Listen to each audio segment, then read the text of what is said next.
Eh bien, bonjour à tous, encore un grand merci d'avoir cliqué sur cette petite écoute que j'ai effectuée avec le chef Sébastien Métoyer, qui est chef chocolatier au domaine du Moulin Rouge dans Lyon. C'est une rencontre hyper inspirante où j'ai rencontré quelqu'un qui avait un très gros vécu et une très grosse source d'inspiration pour toutes les personnes qui ont un handicap ou qui ont eu des problèmes de santé et qui ont réussi à avoir de la résilience dans leur vie pour pouvoir créer leur projet, entreprendre. Et chef Sébastien Métoyer a une magnifique chocolaterie qui fait aussi hébergement, donc c'est un concept très novateur et très sympa. J'y suis allé, j'ai adoré, et j'espère que cet échange vous plaira et qui vous apportera des pistes de réflexion. Et en tout cas, je pense qu'il y a beaucoup de valeur dans cet échange. Donc je vous laisse une très bonne écoute. N'oubliez pas de liker, activer la petite cloche et de vous abonner. Ok, alors bonjour à tous, je suis avec le chef Sébastien Métoyer au domaine du Moulin Rouge. Aujourd'hui, on va parler un peu de son histoire qui est vraiment très inspirante. Et l'idée, c'est après de récupérer ces audios-là pour mon mémoire de fin d'études sur le management et la gestion d'entreprise et être chef d'entreprise. Alors, chef, vous êtes maintenant chef et chef d'entreprise. Vous avez démarré en tant que pâtissier, chocolatier et cuisinier. Comment s'est passée la transition et la réflexion d'avoir maintenant votre propre entreprise dans un lieu qui est magnifique et qui a une histoire vraiment très particulière? Alors, bonjour. Donc moi, ma chocolaterie qu'on a aujourd'hui, en fait, c'est une évolution d'un passé déjà que j'ai déjà eu sur Paris, la région parisienne aussi.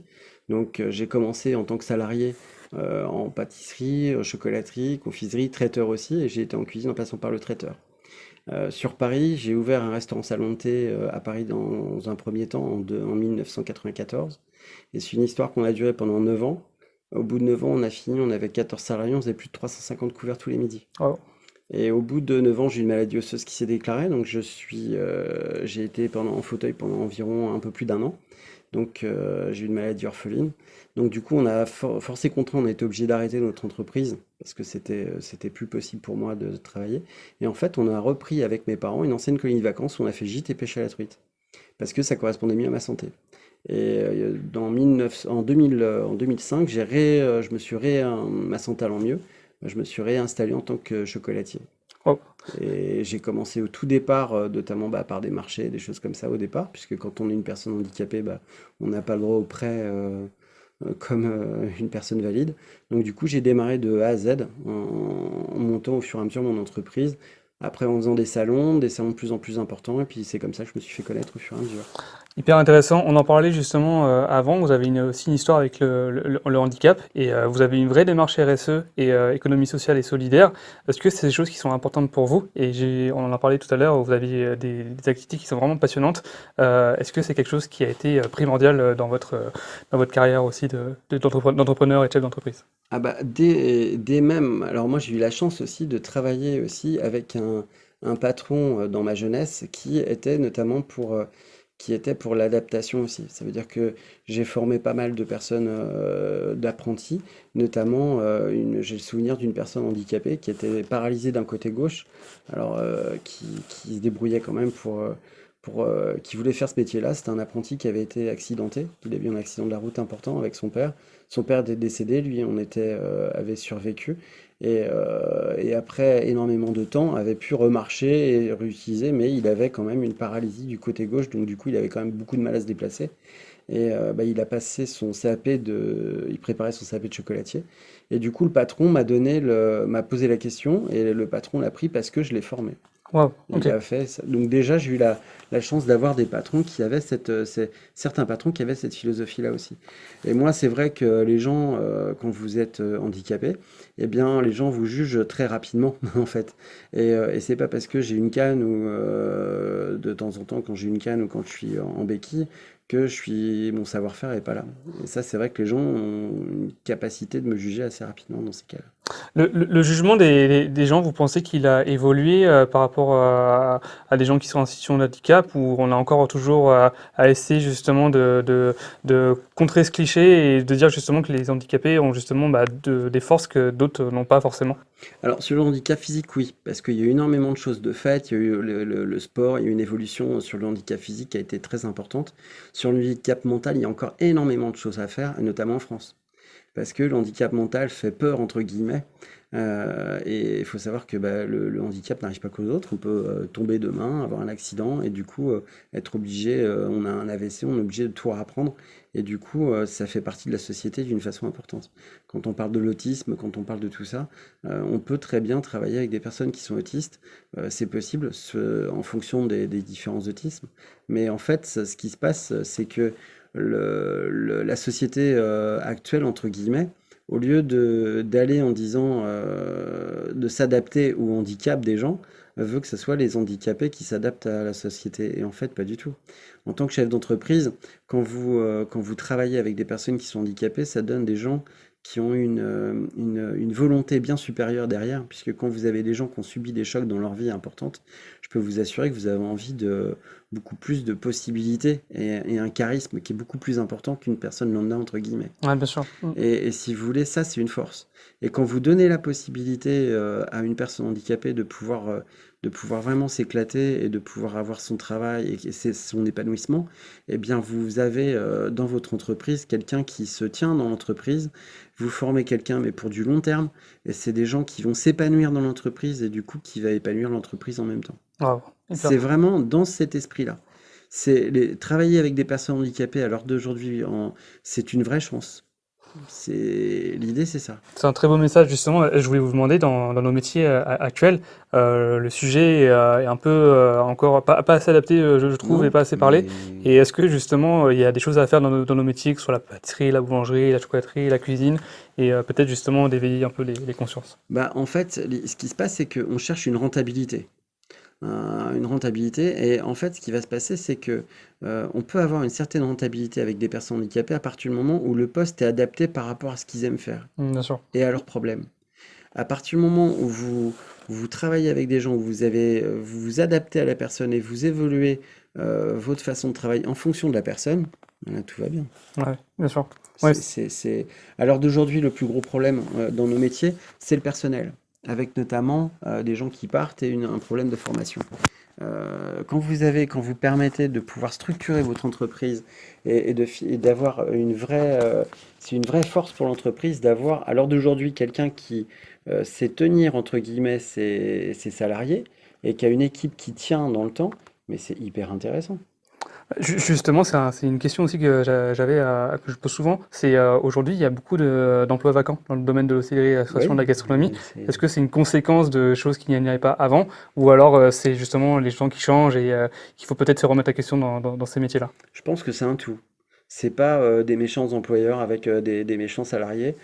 C'est pas ça du tout. Je pense que effectivement il y a une situation qui a évolué, une situation qui change. On a aussi un métier qui est pas facile parce que c'est des horaires. Et c'est vrai que après, faut pas non plus tomber dans les excès. Le problème, c'est les excès, en Bien sûr. fait. Après, c'est vrai que c'est des métiers où, bah, quand est-ce que les gens vont au restaurant? Quand ils sont en repos. Bien sûr. Donc, non, mais il y a un moment donné où les gens qui veulent leur week-end, mais bien sûr que les gens veulent leur week-end. Je dirais que tout le monde veut ses week-ends, ce serait bien. Le seul souci, c'est que pour qu'on puisse avoir des week-ends et profiter de ces week-ends pour aller au restaurant, il faut qu'il y ait des gens qui puissent travailler derrière. Bien sûr, bien sûr. Sinon, le week-end est un jour mort où vous avez personne et tout le monde se regarde dans le blanc des yeux. Donc, non, mais il faut prendre conscience de ça. Après, c'est vrai qu'on a des gros soucis, notamment en France, et c'est au niveau des charges.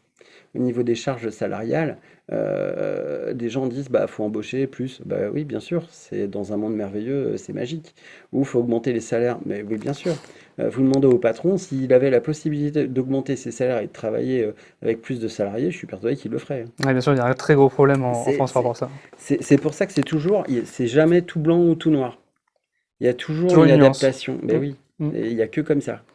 Après, dans des équipes, vous avez des gens qui peuvent tourner aussi, avec différents week-ends, etc. Un week-end sur deux, un week-end sur trois, ça dépend. Mm. Mais encore une fois, pour ça, il faut que que les chefs d'entreprise aient la possibilité de pouvoir le faire. Bien sûr, il faut avoir plus de soutien justement dans Ah cette bah là, partie. quand on voit des périodes qu'on vit actuellement avec des hausses de matières premières, des hausses de tout, en fait, hein, c'est compliqué de demander à des patrons encore plus d'efforts qu'ils ont auparavant. Ouais, bien sûr. Parce que vous avez des chefs d'entreprise qui sont des fois moins payés que leurs salariés, hein. Ouais, ça c'est grave quand même en France Ah bah, de voir ça. c'est grave, mais malheureusement, ça existe, hein. Je vais aussi revenir dans votre production, vos produits. Vous avez une vraie démarche de cuisinier dans vos produits de chocolaterie. C'est quelque chose que vous aviez déjà expérimenté avant ou c'est venu justement au fur et à mesure de votre parcours et vous avez dit finalement les chocolats que je vais faire auront une démarche de cuisinier, de producteur. En fait, l'idée, c'est, moi, j'ai redémarré mon activité en 2005 sur Personne Mat. Alors moi, je suis le plus grand chocolatier de Saint-Martin-sur-Ouane, qui est à peu près à 350, peut-être 400 habitants à tout casser. Donc, quand on a la démarche de vouloir refaire un métier et pouvoir en vivre, il faut être assez attractif. Vous avez énormément de chocolatiers qui travaillent très bien en France et on est une confédération où on a une richesse au niveau de nos artisans en France, ce qui est très bien. Par contre, l'idée, c'est pour pouvoir percer, entre guillemets, eh bien, il faut pouvoir s'adapter et faire autre chose. Bien sûr. L'avantage de l'artisanat, c'est il y aura toujours des industriels et des artisans. Eh bien, un industriel doit rester industriel, un artisan doit rester artisan. Ça veut dire que dans l'artisanat, il y a le savoir-faire. Et ça, le savoir-faire, c'est en fonction de chaque personne et surtout en fonction des expériences qu'on a eues. Alors moi, ma vraie force, c'est que je suis pas que chocolatier ni que cuisinier.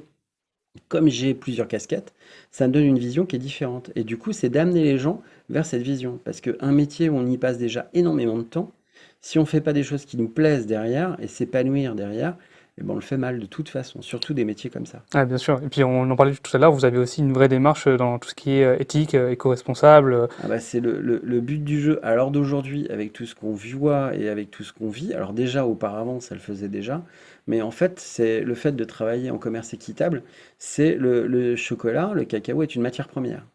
À partir du moment où vous avez des producteurs qui peuvent pas vivre de leur matière première, ou mal vivre de leur matière première, ils arrêtent cette matière première. Bien sûr. C'est comme dans toute matière première. Et si on veut que cette matière première, le cacao, se pérenniser cette matière première, il faut que tous les acteurs de la profession, du début jusqu'à la fin, puissent en vivre correctement. C'est un très très beau message. Bah, c'est essentiel. Je veux dire, on le voit, et ça, c'est même pas que le chocolat, c'est pour l'ensemble des filières. Je suis totalement d'accord. Si tout le monde pouvait justement prendre l'exemple sur ce genre de système et de... Bah, et de toute façon, après, il faut aussi de plus en plus, je pense aussi qu'il y a une sensibilité de la part des clients aussi.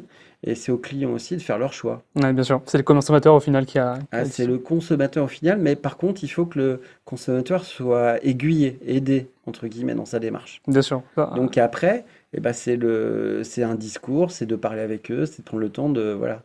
Mais c'est vrai que par contre, ça a un coût supplémentaire, ça a des choses supplémentaires, avec des contrôles supplémentaires, etc. Je dis pas qu'il faut pas de contrôle.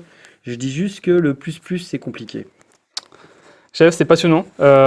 Pour finir cette petite interview, je vais vous poser trois dernières questions. La première, si vous pouviez remonter justement dans le temps et donner un conseil à votre vous-même de 20 ans, quel Mhm. conseil vous lui donneriez à cette personne-là?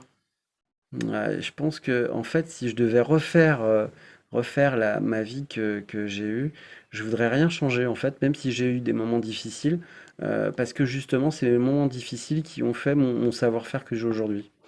Et il n'y a que le travail qui paye, entre guillemets. Voilà. Très beau message.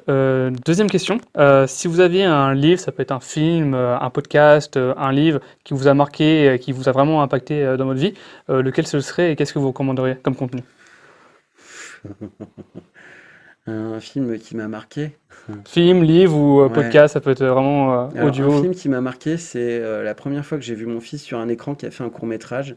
Et là, j'ai pas vu mon fils, j'ai vu un acteur et je reconnaissais pas mon fils. Wow. Et du coup, là, pour le coup, ça m'a fait un vrai choc. Alors, C'est c'était sûr. peut-être pas c'était la réponse que vous attendiez, Non, mais intéressant, mais n'empêche que ça fait quelque chose. c'est pas mal. Alors, c'est vrai que moi, j'ai la chance d'avoir trois enfants, dont un de mes fils aîné qui fait le métier, qui travaille avec moi, et mon plus petit qui, lui, fait un métier de passion aussi.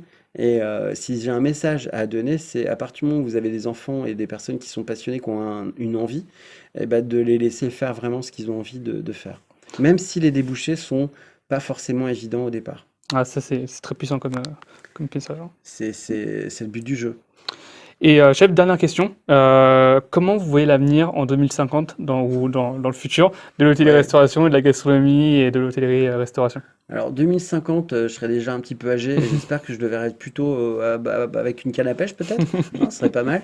Mais non, l'idée, je pense que de toute façon, je pense que les tendances qu'on a vues ces dernières années, depuis maintenant quelques années, quelques dizaines d'années, vers l'éco-responsabilité, vers les circuits courts, vers tout ça, vont progresser derrière et vers l'échange entre producteurs et artisans. Et je pense que ça soit un chocolatier, que ça soit un cuisinier, en fait, ça va être d'élaborer des produits en fonction de producteurs et en valorisant les producteurs avec lesquels on travaille et les matières premières. Et je pense que c'est vraiment une complicité qui va y avoir. On va plus, à mon avis, être. Moi, j'ai des clients qui sont mes complices, entre guillemets, parce que bah, ils dégustent mes chocolats d'une façon différente un petit peu, vous voyez, Hmm. et ils les font partager aussi en même temps. L'intérêt, c'est ça, et de travailler ensemble. Le partage et l'échange. C'est ça. Je pense que vraiment, de toute façon, ce sera sur le partage et l'échange, puisque en plus, c'est dans l'air du temps et c'est ce que les clients souhaitent aussi de plus en plus. Très beau message, chef. L'interview est terminée. Je vous remercie grandement de m'avoir accordé du temps. Et puis encore merci de m'avoir accueilli dans votre fabuleux domaine et qu'on conseille à tout le monde de venir voir. Encore merci. Merci à vous. Bonne journée. Merci.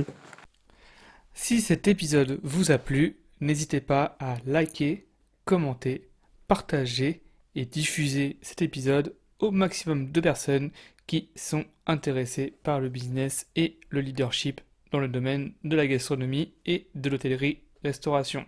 Plus on sera nombreux sur cette communauté et plus on pourra inspirer le maximum de monde à entreprendre et devenir des leaders dans la gastronomie.